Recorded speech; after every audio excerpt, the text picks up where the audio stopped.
नमस्कार दोस्तों, स्वागत है आपका सीपी स्मार्ट क्लासेस में। दोस्तों, यूपी टीजीटी पीजीटी भर्ती 2020 के लिए आवेदन लिए जा रहे हैं। तो इसमें जो है आर्ट सब्जेक्ट जो है यानी कि कला विषय जो है उसमें बहुत सारी कन्फ्यूजन है। छात्र अक्सर फ़ोन कर रहे हैं, मुझे व्हाट्सएप कर रहे हैं और पूछ रहे हैं कि सर क्या हम इसमें फॉर्म भर सकते हैं या नहीं भर सकते हैं। और बहुत ही इंटरेस्टिंग चीज़ ये है कि इसमें इतनी सारी चीज़ें मांगी गई हैं कि कन्फ्यूजन वाकई में हो जाएगी। और बहुत से जो एलिजिबल छात्र हैं जो इस फॉर्म में अप्लाई कर सकते हैं वो भी चूक सकते हैं। तो पूरी डिटेल से आपको बताया जाएगा इस वीडियो में कि क्या आप इसमें फॉर्म भर सकते हैं या नहीं भर सकते हैं, या फिर भर सकते हैं तो कौन सी डिग्री आपकी किस पोस्ट के लिए कहाँ पर लागू होगी। तो दोस्तों, वीडियो शुरू करते हैं। वीडियो शुरू करने से पहले आपको एक इन्फॉर्मेशन दे दें कि जैसा कि आप सबको पहले भी मैं बता चुका हूँ, ये हमारा जो है व्हाट्सएप का नंबर है। व्हाट्सएप केवल कॉल के लिए नहीं है ये नंबर। इस पर जो भी छात्र इंटरेस्टेड हैं टीजीटी पीजीटी के ऑनलाइन बैच ज्वाइन करने के लिए जो हमने अभी शुरू किया है, वो इस पर व्हाट्सएप मैसेज कर सकते हैं। ज्वाइन टीजीटी, उसके बाद सब्जेक्ट का नाम लिखना है। और अभी हमारे यहाँ पे 4 सब्जेक्ट की क्लासेस बिल्कुल शुरू हो गई हैं। 10 तारीख से ये 4 सब्जेक्ट की क्लासेस शुरू हो गई हैं। तो दोस्तों, शुरू करते हैं वीडियो। दोस्तों, सबसे पहले हम कला में कितने पद आए हैं उसके बारे में बात कर लेते हैं। ये देखिए, कला में जो पद आए हैं ये यहाँ पे आप देख सकते हैं कि जनरल कैटेगरी कैंडिडेट के लिए बालक वर्ग में कला में अच्छे खासे पद आए हैं। 339 पद आए हैं, 222 पद आए हैं। ओबीसी के लिए 146 पद आए हैं। एससी कैटेगरी के लिए, एसटी कैटेगरी के लिए 3 पद आए हैं। तो सब मिला के 710 पद हैं। अच्छी वैकेंसी है। और ये तो बालक वर्ग की हो गई। बालिका वर्ग में भी कला के लिए पद आए हैं। इसको यहाँ पे आप देख लीजिए, 51 पद जनरल, 24 ओबीसी, 28 एससी और एसटी का पद यहाँ पे नहीं है। 103 पद यहाँ पे हैं। तो 103 पद ये हो गए और 710 पद ये हो गए, यानी कि 813 पदों पे भर्ती हो रही है।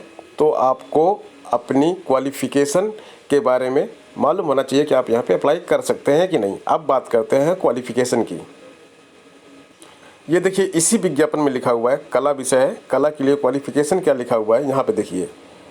यहाँ पे लिखा हुआ है राजकीय कला और शिल्प विद्यालय लखनऊ।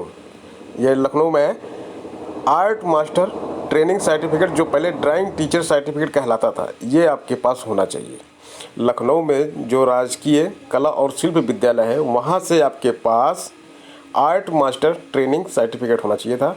और इसको पहले जो है ड्राइंग टीचर सर्टिफिकेट बोलते थे। अगर ये आपके पास है तो आप अप्लाई कर सकते हैं। दूसरा, प्राविधिक कला के साथ उत्तर प्रदेश माध्यमिक शिक्षा परिषद की इंटरमीडिएट परीक्षा। अब प्राविधिक कला क्या है? प्राविधिक कला मतलब टेक्निकल ड्राइंग, ये होनी चाहिए आपके पास।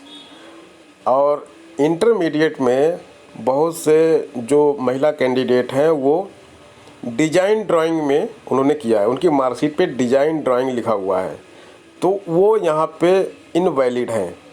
वो यहाँ पे अप्लाई नहीं कर सकती। उनको टेक्निकल ड्राइंग चाहिए, जिसको यहाँ पे बोलते हैं ज्योमेट्रिकल ड्राइंग या टेक्निकल ड्राइंग। प्राविधिक कला चाहिए, इंटरमीडिएट में प्राविधिक कला चाहिए, ठीक है। तो ये अप्लाई कर सकते हैं। 2 कैटेगरी बता दिया मैंने। आगे देखिए क्या लिखा हुआ, प्राविधिक कला के साथ हाई स्कूल परीक्षा और इनमें से कोई एक। ठीक है, आप प्राविधिक कला से मान लीजिए आप इंटर पास नहीं है, तो प्राविधिक कला से अगर आप हाई स्कूल पास हैं तब भी आप अप्लाई कर सकते हैं। लेकिन बशर्ते आपके पास ये जो दिया गया है छा तक, का से लेकर छा तक जो दिया गया है, ये इसमें से कोई एक चीज़ आपके पास होनी चाहिए। अब इसको देख लेते हैं क्या क्या चीज़ होनी चाहिए। ड्राइंग अथवा पेंटिंग के साथ बीए अगर आपने किया हो, ड्राइंग या पेंटिंग एक सब्जेक्ट लिया हो और बीए किया हो तो आप अप्लाई कर सकते हैं। दूसरी चीज़, कला भवन शांति निकेतन का फाइन आर्ट का डिप्लोमा या तो हो आपके पास, या फिर राजकीय ड्राइंग और हैंडीक्राफ्ट सेंटर इलाहाबाद का सर्टिफिकेट हो, या फिर कलकत्ता के फाइनल ड्राइंग टीचरशिप परीक्षा हो आपके पास, या फिर आपके पास लाहौर के मेयो स्कूल ऑफ आर्ट्स की टीचर सीनियर सर्टिफिकेट परीक्षा हो। ठीक है, अगर ये भी आपके पास होगा तो आप अप्लाई कर पाएंगे। बम्बई की इंटरमीडिएट ग्रेड ड्राइंग परीक्षा अगर आप आपने पास की हो तब भी आप अप्लाई कर पाएंगे।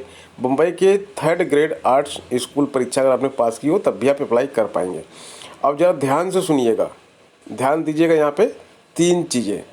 एक चीज़ तो ये आपके पास हो तो आप अप्लाई कर लेंगे। दूसरी चीज़, अगर आपके पास वो नहीं है तो प्रावधिक कला इंटर में हो तो आप अप्लाई कर लेंगे। ये 2 चीज़ तो अलग हो गई। अब तीसरी चीज़ है, प्रावधिक कला में इंटर नहीं है तो हाई स्कूल में 10th में प्रावधिक कला में आपने 10th पास किया हो, प्लस इनमें से कोई एक, ठीक है। अगर आपने 10th पास नहीं किया प्रावधिक कला से और इनमें से कोई एक किया है, तब भी आप अप्लाई नहीं कर पाएंगे, ठीक है, क्लियर। अब आगे इसमें देखिए क्या लिखा है, टिप्पणी लिखी हुई है, ये बहुत ही इंपॉर्टेंट है आपके लिए। उपयुक्त टिप्पणी लिखा है 1 और 2 के अंतर्गत इंटरमीडिएट परीक्षा उत्तीर्ण होना सबके लिए आवश्यक है। तो भाई यहाँ पे आ जाते हैं, देखते हैं क्या लिखा है। ये दोनों चीज़ें 1 और 2 में लिखा हुआ है, इन सब के लिए अगर आपने ये चीज़ें ले रखी हैं तो आपको इंटर होना चाहिए। 10+2 तो आपको पास करना ही करना है, टीचर बनने जा रहे हैं, ठीक है। और आगे क्या लिखा है, परंतु यदि उसे परीक्षा में प्रावधिक कला लिए जाने का प्रमाण उपलब्ध नहीं है तो उसके स्थान पर प्रावधिक कला के ज्ञान का प्रमाण स्वीकार किया जा सकता है।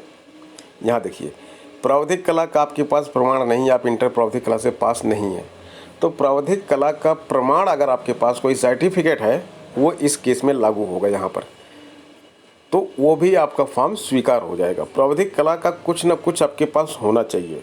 अब यहाँ पे आते हैं, और यही यहाँ पे सबसे बड़ा रहस्य है। यहाँ पे देखिए, यहाँ पे लिखा हुआ बालिकाओं की संस्थाओं के अध्यापकों को प्रावधिक कला की योग्यता से छूट दी जाएगी।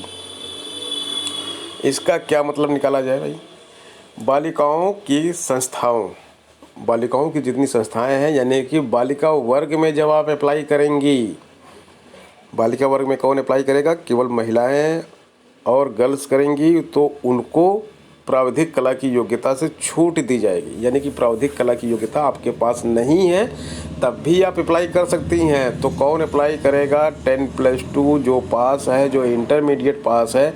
इंटरमीडिएट में डिजाइन ड्राइंग अगर आपके सब मार्कशीट पे लिखा हुआ है तो आप इसमें अप्लाई कर पाएंगी, ठीक है। तो ये चीज़ तो क्लियर हो गई। और ऐसी बहुत सी बालिकाएं हैं, ऐसी बहुत सी महिलाएं हैं, ऐसी बहुत सी गर्ल्स हैं जिनके पास ये डिग्री है डिजाइन ड्राइंग की, तो ये अप्लाई कर पाएंगी। बालक वर्ग में नहीं कर पाएंगी, ये बालिका वर्ग में कर पाएंगी। और आगे और देखिए क्या लिखा हुआ। अब देखिए यहाँ पे क्या लिखा हुआ है, 2 और उपयुक्त 3 के अंतर्गत हाई स्कूल परीक्षा उत्तीर्ण होना सबके लिए आवश्यक है, परंतु यदि उस परीक्षा में प्रावधिक कला लिए जाने का प्रमाण उपलब्ध ना हो तो उसके स्थान पर उस स्तर की प्रावधिक कला के ज्ञान का प्रमाण स्वीकार किया जा सकता है। तो ये बात वही घुमा फिरा के कही जा रही है, इसमें कोई इंपॉर्टेंट बात ऐसी नहीं है कि जिसमें आप दिमाग लगाएं। बालिकाओं की संस्थाओं के अध्यापकों को प्रावधिक कला की योग्यता से छूट दी जाएगी, यही चीज़ दोबारा फिर यहाँ पे बोली गई है। तो ये एक बहुत बड़ा रहस्य था जो मैंने आज आपको ओपन किया। डिजाइन ड्राइंग के जिन छात्राओं के पास सब्जेक्ट है वो इसमें अप्लाई कर सकती हैं, ठीक है। आगे बढ़ते हैं। यहाँ पे लिखा हुआ है कि उपरोक्त अर्हता के साथ सहायक अध्यापक हेतु किसी विषय में स्नातक अथवा प्रवक्ता हेतु स्नातकोत्तर उपाधि होना अनिवार्य है। तो बीएड तो आपसे मांगा नहीं गया है, बीएड की डिग्री आपके पास नहीं है तो आप फॉर्म भर सकते हैं, लेकिन स्नातक आपके पास होना चाहिए किसी भी विषय से। आपने 10+2 किया, इंटरमीडिएट किया, डिजाइन ड्राइंग आपके पास है, प्लस आपने बीए किया, बीएससी की, और या फिर बीकॉम किया, या फिर कोई और ग्रेजुएशन की डिग्री की आपने, तो आप इस फॉर्म को भर सकते हैं। बीएड आपको नहीं चाहिए। यही चीज़ पीजी के लिए क्या है, पीजी में भी यही सारी चीज़ें हैं, लेकिन उसके लिए आपको एमए, एमएससी और एमकॉम होना चाहिए, यानी कि स्नातक की डिग्री होनी चाहिए। तो दोस्तों ये थी आज की जानकारी। कैसी लगी आपको कमेंट बॉक्स में ज़रूर कमेंट कीजिएगा और वीडियो को लाइक और शेयर जरूर कीजिएगा। मिलते हैं नेक्स्ट वीडियो में नई अपडेट के साथ। धन्यवाद।